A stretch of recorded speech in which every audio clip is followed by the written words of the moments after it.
Okay, I thought I'd make a quick video on how to solder these ESP12E pins, or ESP12 pins, any sort of castellated pins. They're typically quite small. Hopefully you can see this.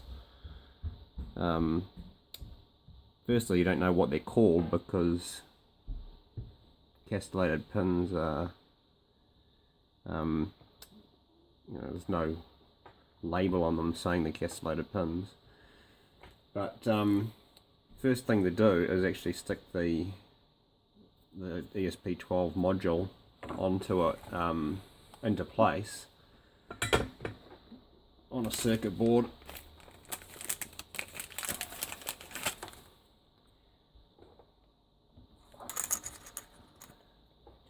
The best way to hold it there is with a tiny ball of blue tack.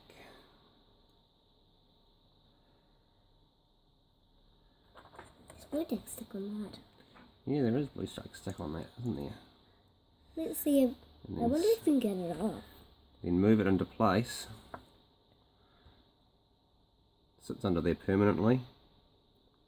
Move it into place so that you've got it lined up with your pads, and you can begin soldering. So here's one that I prepared earlier. Whoa! Whoa, alright. What are you making? I'm making a circuit board. What's a circuit board? A circuit board is, it's like a little computer. Well, A computer! I don't know. Sort of like that. Anyway, so lay the soldering iron on its side, like this. That looks really hot. It is very hot. It's 350 degrees Celsius. Oh, what? Boy, I've never touched It's that. hotter than our oven. Oh, what? And then feed it into that. It's really hard to actually get a video of this process. But here's the bottom one. Put the soldering iron on the into the gap there,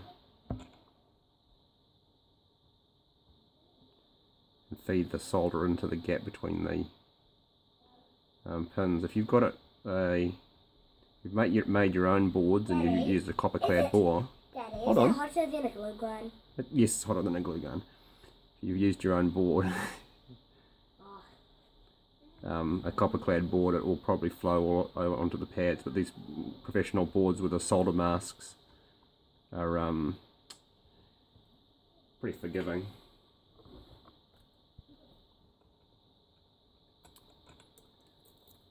Daddy, is it hotter than a fire or not? Depends what kind of fire. If it was a really big fire, I don't think so. No, probably not a really big fire. Actually, no, it's definitely not hotter than a fire, because a candle flame is about 1400 degrees Celsius, so... Oh, what? It would be just like a fire, but a little bit different. Yeah. Daddy, I like your dishes because you make stuff with it, and I like Mommy because she does craft with it. She does craft stuff. Yeah. Yeah, she doesn't make stuff. She doesn't make stuff. Well, craft is kind of stuff, isn't it? Yeah. Don't burn your fingers. I'll try not to.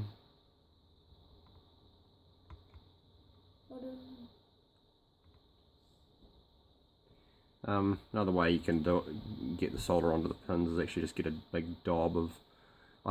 Don't do what I did and actually make those header or anything else so close to it that you're going to touch it with your soldering iron.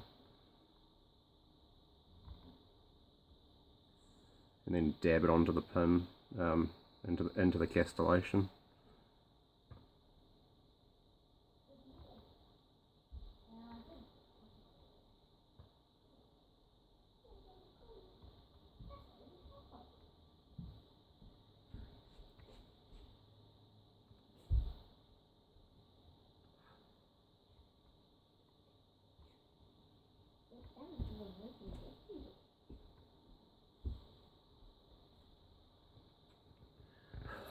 And once you've got it all in place, pull apart a laser printer and get yourself one of these things. Inside the laser scanner. There are these great little magnifying glasses, and you pull it apart and you check all your pins to make sure that they're actually not bridged.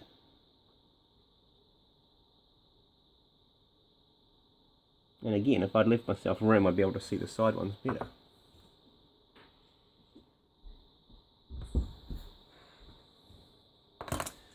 That looks alright. And then plug it in and test it. Dad? Mm-hmm. Are those your Star Wars cards? No, I found those on the floor, so I think they're yours.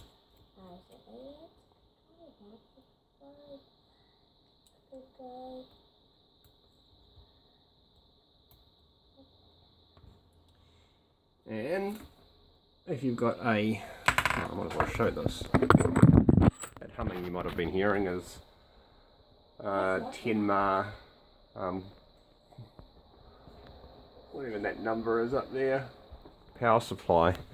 But if I plug it in, and at the moment there's no current going into it until I turn it on, but when you turn it on, you should see the flash, and that should go on, and your current should be about 39 amp, like 39 milliamps.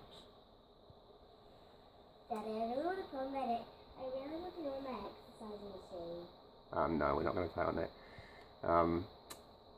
And the good thing about these power supplies is if you have got something wrong, you can set it to constant current. It should be